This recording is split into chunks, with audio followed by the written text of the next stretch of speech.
Admiral Vextar stood on the command deck of his flagship, the Divine Retribution, feeling the familiar surge of power that came with another successful hunt. His 6 arms moved gracefully across the holographic displays, each showing a different angle of the 3 tiny vessels now trapped within his formation. The Zephyrian warfleet stretched across space like a metallic constellation, 47 ships of various classes, each one a masterpiece of imperial engineering and terror. The Divine Retribution itself was a sight that had made entire civilizations surrender without firing a shot. Nearly 50 kilometers of black metal and crimson energy conduits, bristling with weapon arrays that could crack planets like eggs. Its hull bore the scars of 1,000 victories, each mark a testament to the Empire's unstoppable expansion. Across the galaxy, "Sir," his tactical officer Krexval reported, his voice a mixture of confusion and disdain, "the human vessels are unusual. Our scanners are having difficulty determining their exact specifications." Vextar's compound eyes shifted to examine the readings. The 3 ships floating before them looked almost primitive compared to Imperial technology. Smooth, white hulls with minimal visible weaponry, no intimidating spikes or fear-inducing design elements. They reminded him of the pleasure craft used by wealthy civilians in the inner systems. "Typical," he muttered, his mandibles clicking with annoyance.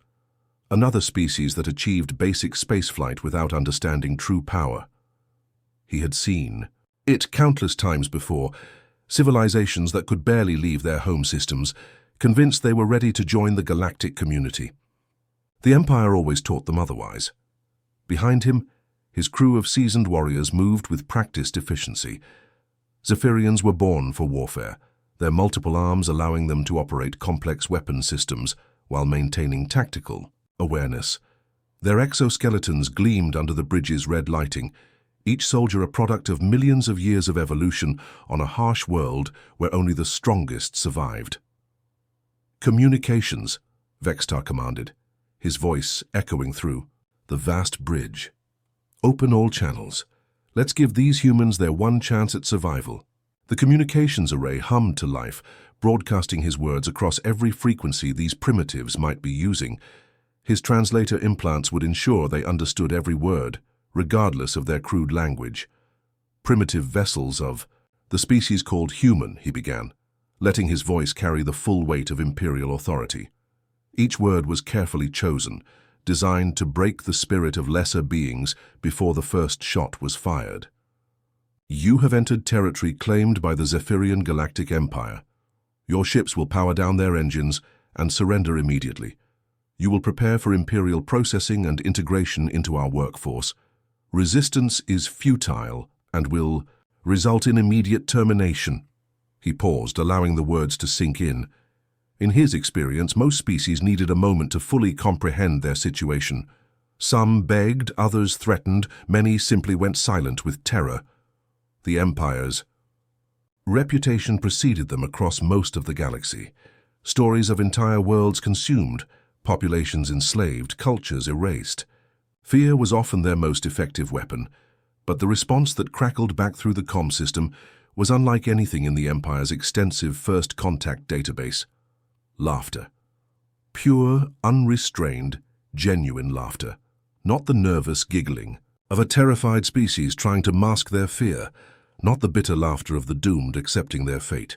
This was the sound of genuine amusement, as if someone had just told the most hilarious joke in galactic history. Vextar's mandibles stopped clicking.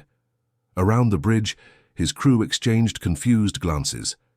Krexval frantically worked his console, checking the translation matrices. "Sir," the tactical officer reported, his voice uncertain, "the translators are functioning normally. They appear to be enjoying themselves." On the lead human vessel, Captain Kim Tae was indeed having trouble controlling himself. The alien's dramatic speech had caught him completely off guard, not because it was terrifying, but because it reminded him of his daughter's school play, where she had played the villain with the same over-the-top seriousness. The bridge of the UES Sol Dawn was a study in contained chaos. His navigation officer Lee Bora had her hand clamped over her mouth, shoulders shaking with suppressed giggles. Communications Officer Park Ji-min was trying to look professional while tears of laughter ran down her cheeks. Even his usually stoic chief engineer Cho Woo-jin was grinning behind his console. "Captain," Park Ji-min managed to say between controlled breaths, They're waiting for a response. Should I tell them we surrender to their mighty Imperial?" "Processing." This set off another wave of laughter across the bridge.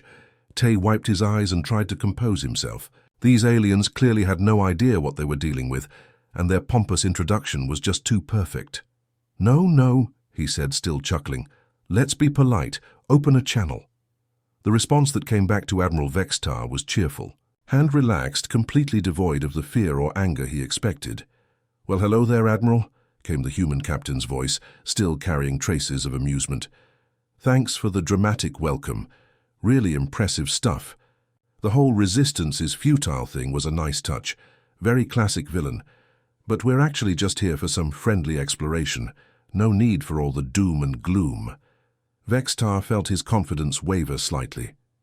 In 3 centuries of conquest, no species had ever called him a classic villain or complimented his intimidation techniques as if they were performance art.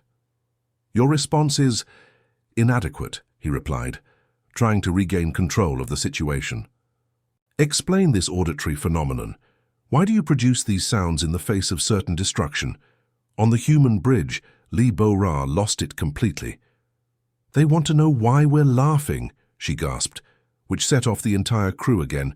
"Captain," Tay keyed the calm once more, his voice warm with genuine affection. "Oh, Admiral, I'm sorry. It's not personal, really. It's just, well, you're kind of adorable. Like a kid playing dress-up with their parents' clothes. Very serious, very committed to the role." The silence that followed was deafening. "Admiral." Vextar's mandibles clicked rapidly, a sound that every Zephyrian recognized as barely controlled fury. His 6 arms trembled as he gripped the command rail, watching the tactical displays show his massive fleet surrounding 3 laughing humans. In 300 years of galactic conquest, across 47 star systems and countless worlds, no species had ever dared to call the mighty Imperial Navy adorable. The bridge crew of the Divine Retribution stood frozen at their stations. Communications Officer Nexaval's compound eyes darted nervously between his displays and the Admiral's increasingly agitated posture. The ship's AI systems hummed quietly, processing the unprecedented situation of a first contact scenario where the target species seemed genuinely entertained rather than terrified. Subcommander Krextal, a veteran of 23 planetary conquests, stepped forward carefully. His own exoskeleton bore the scars of countless battles, each mark a testament to Imperial superiority. But even he had never encountered anything like this bizarre human response. "Admiral," Krextal said, his voice carrying the steady tone of a seasoned warrior. "Perhaps a demonstration of our capabilities would clarify the situation for these confused beings. Sometimes primitive species fail to understand the reality of their circumstances until they witness Imperial power firsthand." Vextar's eyes, all 6 of them, gleamed with renewed confidence. Of course, these humans were clearly too primitive to understand what they were facing. They needed education, and the Empire had very effective teaching methods. "Agreed," Vextar declared, his voice booming across the bridge. "Target the asteroid cluster at coordinates 77 Mark 4. Planet cracker cannon, minimum yield. Let's show these laughing fools what happens to those who mock the Empire." The weapon systems of the Divine Retribution came alive with a sound like thunder, mixed with the hum of 1,000 generators. Deep within the ship's core, energy collectors began drawing power from the vessel's 3 fusion reactors. The planet cracker cannon was the Empire's most feared weapon, a device capable of splitting moons in half or turning entire cities into molten glass. The massive weapon array on the ship's bow began to glow with an ominous red light. Energy conduits running along, the hull pulsed with barely contained power. Warning lights flashed as the weapon reached full charge, and every Zephyrian on the bridge felt the familiar thrill of watching their technology demonstrate its superiority. "Firing solution locked," reported Weapons Officer Zexamar, his multiple arms dancing across the targeting controls. Target acquired, minimum yield selected. Fire, Vextar commanded. A beam of pure destruction lanced out from the divine retribution, crossing the void in an instant. The kilometer-wide asteroid didn't just explode. It became a miniature star for a brief moment, glowing brilliant white before the rock was completely vaporized. The shockwave rippled outward, sending smaller debris tumbling through space like cosmic confetti. "Observe, humans," Vextar announced proudly, his voice carrying across all frequencies. "This is the fate that awaits any who dare to oppose the Zephyrian Empire. Your pitiful vessels would not even leave debris. Now do you understand the—" "Wow, that's really something." Captain Kim Tae's voice interrupted, still carrying that same cheerful tone that was driving the Admiral to distraction. "Hey, Yang Soo-jin, did you see that? They actually made it glow before it exploded. That's some serious showmanship right there." On the bridge of the UES Seoul Dawn, Chief Weapons Officer Yang Soo-jin was indeed watching the Imperial demonstration with professional interest. Her console displayed detailed readings of the alien weapons' energy output, firing pattern, and efficiency ratings. She had to admit, for a brute force approach, it was quite impressive. "Yeah, I caught that," Yang Soo-jin replied, her voice amused. "Very dramatic, lots of flash and thunder. Definitely built for intimidation factor rather than efficiency, though. Look at all that wasted energy bleeding off as heat and light." Her fingers danced across her weapon controls, bringing up targeting solutions with practiced ease. Around the bridge, the other crew members watched with the casual interest of people observing a mildly entertaining magic trick. "Impressive light show, aliens," Yang Soo-jin announced cheerfully. "Our turn." Before Admiral Vextar could even process what she meant, something impossible began happening to one of the human vessels. The ship they had designated as a simple escort frigate started to change. Metal plates slid apart with mechanical precision, revealing hidden sections that shouldn't have been able to fit inside the original hull. The vessel expanded like some kind of technological flower, blooming in reverse, growing larger and more complex by the second. What had appeared to be a basic patrol craft was now revealing weapon arrays that made the divine retribution's armaments look like children's toys. The ship's hull reconfigured itself, armor plating sliding into new positions, while energy conduits lit up with a soft blue glow that seemed to bend light around them. In less than 30 seconds, the vessel had grown to 3 times its original size. "This is for educational purposes only," Yang Soo-jin announced in the same cheerful tone someone might use to describe a cooking demonstration. "We wouldn't want anyone to think we're being hostile." 3 beams of energy lanced out from the reconfigured human vessel. Unlike the Imperial planet Cracker's dramatic display of fire and fury, these beams were almost subtle. Thin lines of blue-white energy that seemed to cut through space itself. Each beam targeted a different asteroid in the nearby field, and what happened next defied everything the Zephyrians thought they knew about weapons technology. The asteroids didn't explode. They didn't vaporize. They simply ceased. The rocks seemed to fold in on themselves, reality bending around them like water going down a drain. One moment there were 3 large asteroids floating in space. The next moment there was nothing, but empty void where they had been. No debris, no energy release, no shockwave, just nothing. "We call that dimensional displacement," Captain Kim Tae explained helpfully, as if he were describing the weather. "Much cleaner than your method, don't you think? No messy explosions, no radiation, no debris field to worry about. The asteroids are simply elsewhere now." Admiral Vextar stared at the empty space where the asteroids had been, his mind struggling to process what he had just witnessed. His weapons destroyed things through brute force and overwhelming energy.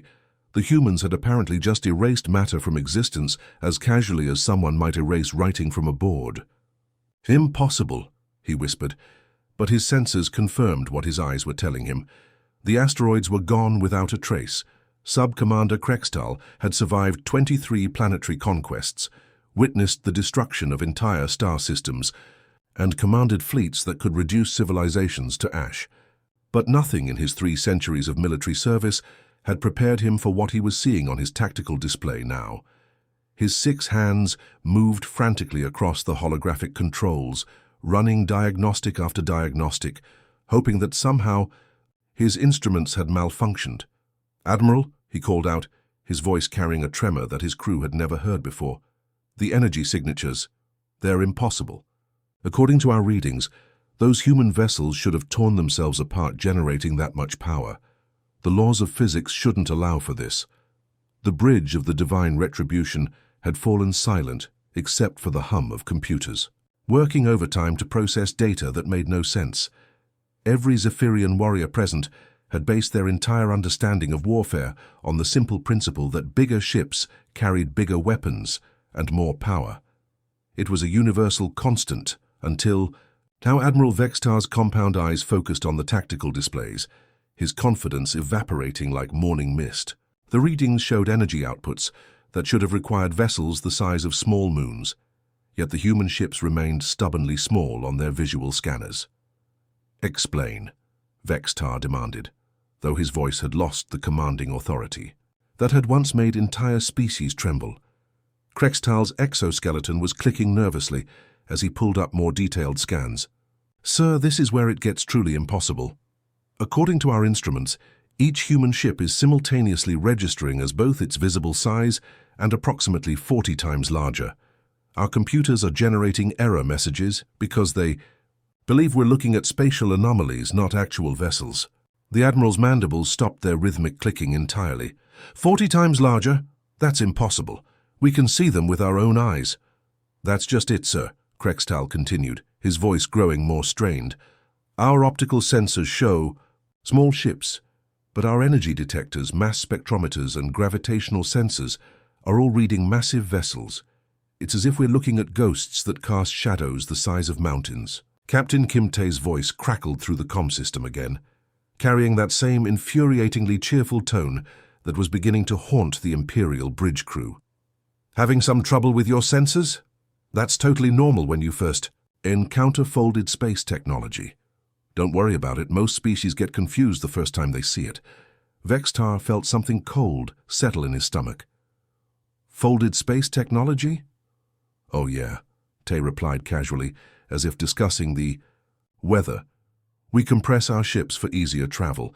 Think of it like carrying a suitcase that's bigger on the inside. Much more practical for long journeys across the galaxy. Saves on fuel costs too." From another part of the human fleet, Chief Engineer Park Min-ho's voice joined the conversation. His tone was enthusiastic, like a teacher explaining a favorite. "Subject to interested students. It's really quite elegant when you think about it.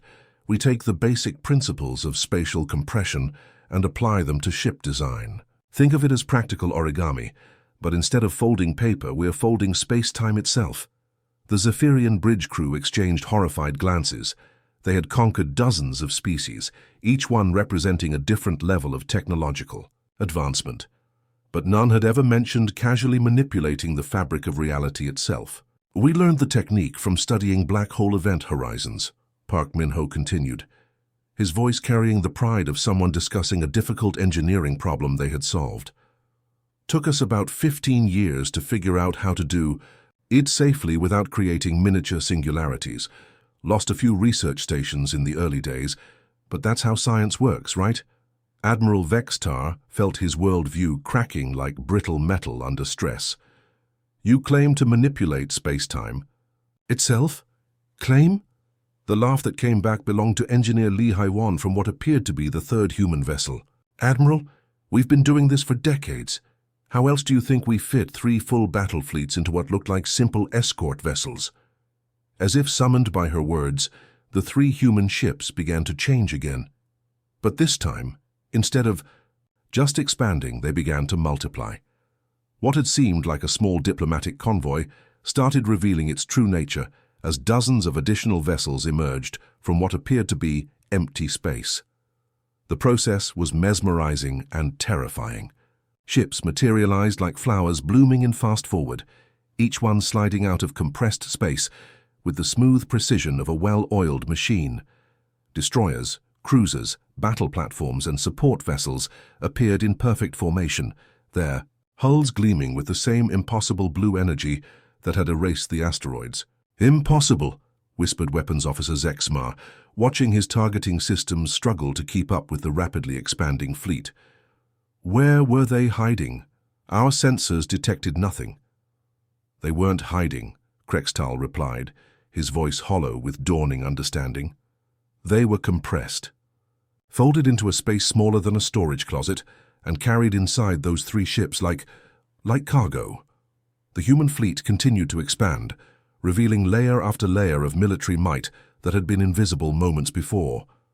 What had started as 3 small vessels now filled the space around the Imperial fleet with enough firepower to level continents. Each ship moved with the precision of a choreographed dance, taking up positions that surrounded the Zephyrian formation completely. Captain Kim Tae's voice came through the comm one more time, carrying a gentleness that somehow made his words even more terrifying. Mathematics don't lie, alien friends, but sometimes they're more flexible than you'd expect. Space isn't as solid as most people think. It's more like clay that can be shaped if you know the right techniques. Admiral Vextar looked out at the growing human armada, his mind trying to process the implications. His 47 ships, each one a masterpiece of Imperial engineering, now seemed tiny compared to the force that had just unfolded from what he had assumed were 3 harmless exploration vessels. "How many ships?" he asked quietly. "Sir?" Krextal's voice was barely a whisper. "How many ships are we now facing?"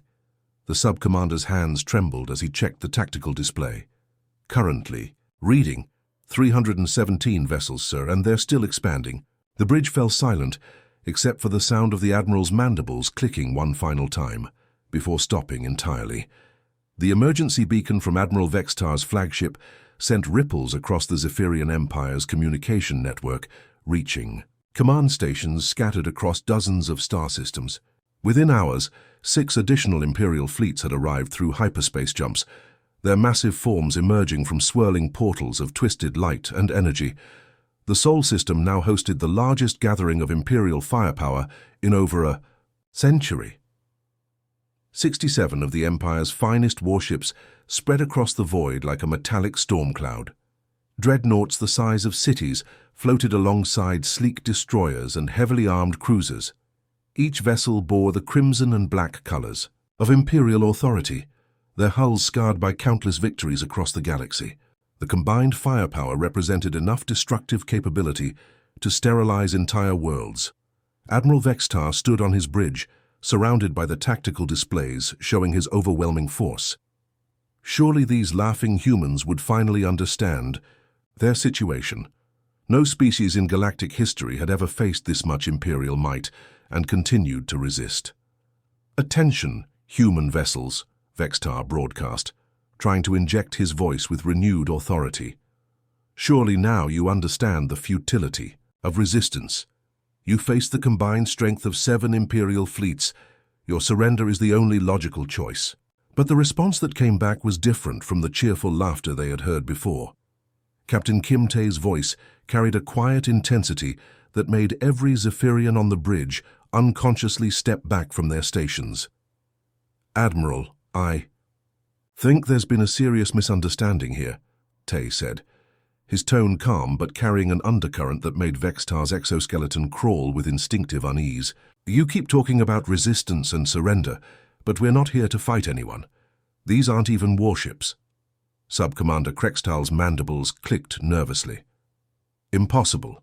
The weapons we observed, the energy signatures, research equipment," interrupted Dr. Choi Min Seo from what appeared to be the human science vessel. Her voice carried the patient tone of someone explaining something obvious to a confused child. "We're explorers, not soldiers. The UES Sol Dawn is equipped for stellar cartography and deep space navigation. The Busan Explorer handles xenobiology and first contact protocols. The Daegu Pioneer specializes in subspace mechanics and dimensional research." Captain Tae's voice continued, maintaining that same unsettling calm. "You see, Admiral, my species evolved from persistence hunters on a world where survival meant never giving up. We didn't beat our prey through speed or raw strength. We simply outlasted them. We chased massive mammoths across entire continents for days until they collapsed from exhaustion. We turned wild wolves into loyal companions through generations of patient training and selective breeding." The Imperial bridge crew exchanged uneasy glances.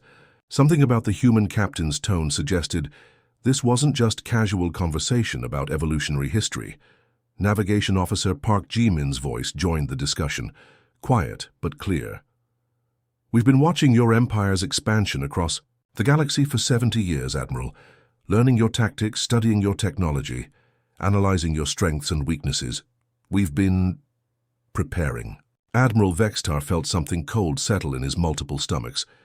"Preparing for what?" "For the day you'd eventually find us," Captain Tay replied matter-of-factly. "Your empire has a very predictable expansion pattern. We calculated you'd reach our sector within the next 5 to 10 years. We've had plenty of time to get ready for this conversation." The Admiral's compound eyes darted to his tactical displays, suddenly seeing his fleet formation in a new light. Had these humans somehow planned for this encounter? Had they known the Empire was coming? And Admiral, Tay added, his voice carrying just a hint of amusement, "Our actual military doesn't even know you're here yet. What you're looking at right now are civilian research vessels on a routine exploration mission." Before Vextar could fully process the implications of that statement, his sensor operator Yexnal called out in alarm.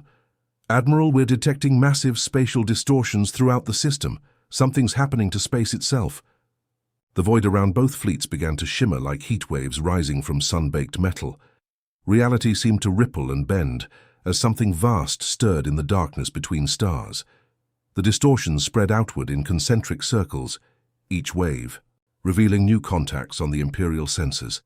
Dozens of new ships appeared first, materializing from what had seemed like empty space.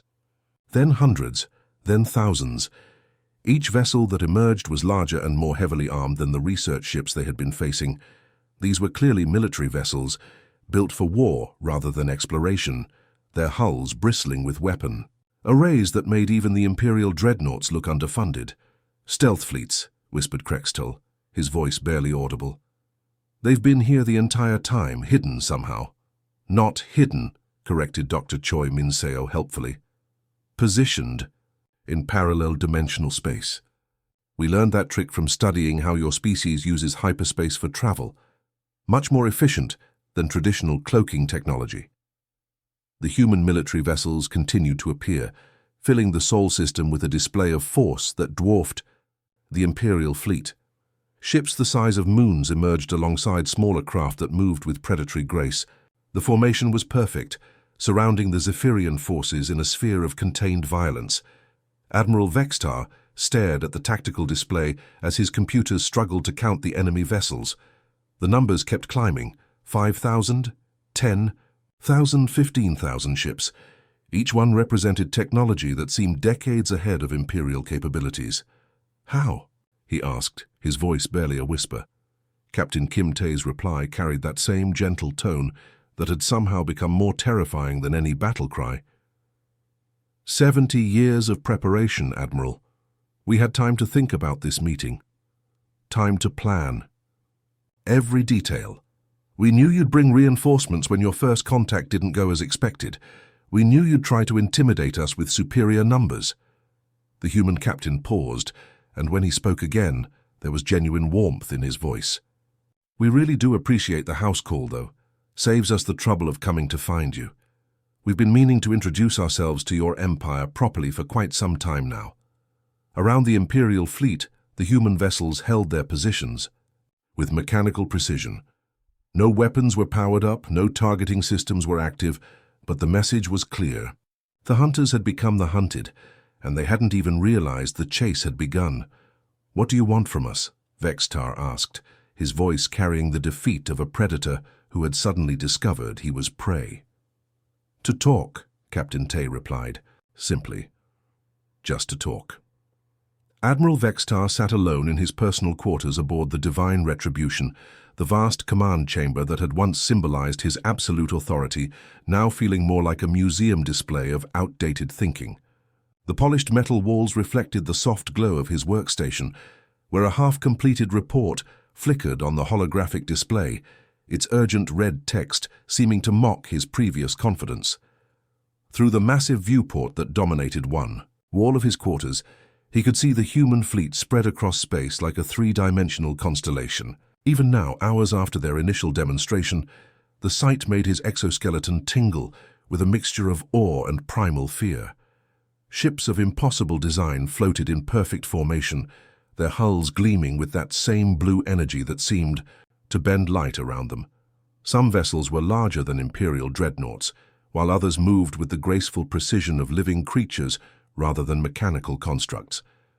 The Admiral's 6 hands moved slowly across his personal console, trying to find words that could adequately describe what he had witnessed to the High Command Council.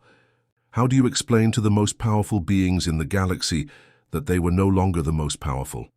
How do you tell an empire built on conquest that they had just met their match? Classified Imperial Report, Urgent Priority to High Command. Council Central Authority. From Admiral Vextar, 7th Conquest Fleet, Deep Space Operations, First Contact Incident, Species Designation, Human Threat Level, Recalculation required. Recommendation: immediate cessation of all hostile actions toward human territories. Diplomatic contact advised at highest levels. Suggest complete revision of expansion protocols for this sector. Executive Summary: initial assessment of human military capabilities was catastrophically incorrect. What appeared to be primitive exploration vessels were revealed to be advanced research craft, utilizing technology that exceeds current Imperial understanding by several technological generations.